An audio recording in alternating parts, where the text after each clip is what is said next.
In 1612, John Rolfe began to experiment with tobacco seeds, finding the marshy, humid climate in Virginia ideal for growing tracts of the tobacco crop. Rolfe referred to tobacco as Virginia's gold and silver. This began the possibility of the plantation system in the colonies. The South would soon follow, while the North would focus more on industry and fishing and shipbuilding and the like.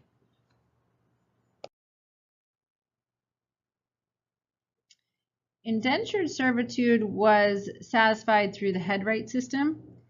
Each landowner who paid the passage of a servant would receive 50 acres of land. This allowed the landowner to own several tracts of land, while at the same time securing a labor force, thus creating a system that would allow for the cash crop economy. Virginia and Maryland would hold the monopoly on tobacco for several years, as tobacco was quite fashionable in Europe, and the means to grow it in Europe was nearly non-existent. So the need for cheap, abundant labor grew. The indentured servant would sign a contract that was typically 4 to 7 years in length. The individual would be forbidden to marry or receive pay. If the indentured servant lived out his contract, he was promised freedom dues, which means he was given a smaller plot of land signifying his debt had been paid.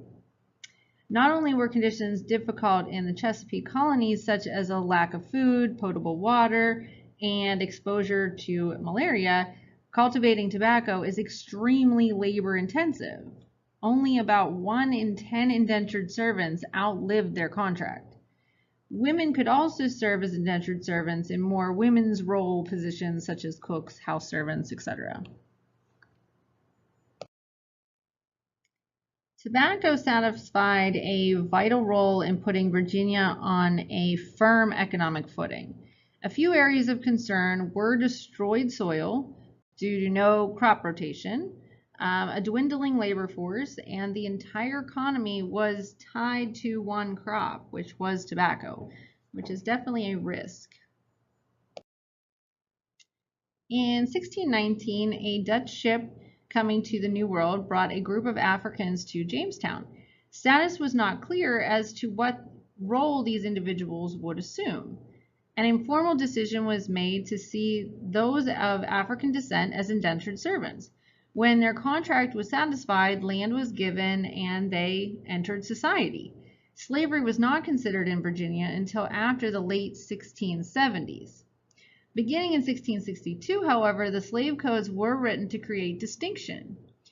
Africans were being forced into slavery and brought to the Caribbean by the Spanish and Portuguese to work the labor-intensive sugar plantations. By the end of the 1670s, slavery will be prevalent throughout the Carolina and Chesapeake regions, however. By the late 1660s, large numbers of poor, discontented men in the Chesapeake area were fed up with the indentured servitude model. Many servants who lived out their contract were either denied the land they were promised or given land far inland, which typically had poor soil and neighbored hostile native tribes. To add insult to injury, the Virginia Assembly disenfranchised most landless men. By 1676, England was at war with Holland. The Dutch fleet kept attacking tobacco ships, and so the bumper crop was unable to be shipped to markets in Europe. Tobacco trade was at a standstill.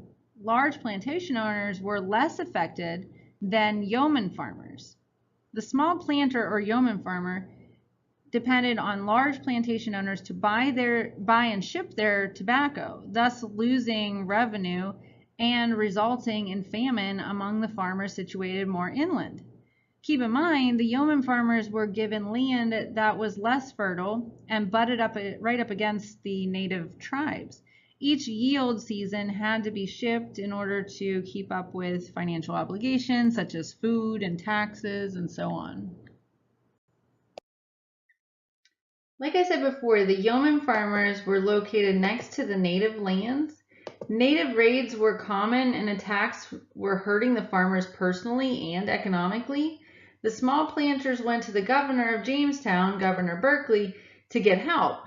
Berkeley was a wealthy landowner and had begun a fur trade with the natives. He was able to monopolize the trade using native trappers. When the yeoman farmers asked for help from the government, he refused to retaliate. Yeoman farmers faced several challenges. These included heavy taxes, which were only magnified by the Anglo-Dutch Wars, vulnerability to native attacks due to proximity, and had the least amount of government representation. These issues present the perfect equation for a revolt. So enter Nathaniel Bacon. Bacon was a wealthy landowner and a member of the House of Burgesses. In fact, Bacon was the cousin of Governor Berkeley. Bacon sympathized with the yeoman farmers and led 1,000 Virginians in a rebellion against the governor. The rebels attacked natives whether they were friendly towards the whites or not. They then marched to Jamestown and burned it to the ground, driving Berkeley to the outskirts. They then plundered what they could from the city, and the rebellion looked like a success until Bacon died of probably dysentery. Berkeley returned to Jamestown and brutally crushed the rebellion and hung the 20 rebels that were the leaders. He banished all others. The rebellion signaled the problems of social division, resistance on the part of the colonists against royal governance, and the difficulty of controlling former indentured servants. So now look at the essential question and answer, what were the direct socioeconomic results, that's plural, of Bacon's rebellion? And why was there a shift in the class system in regards to labor and society?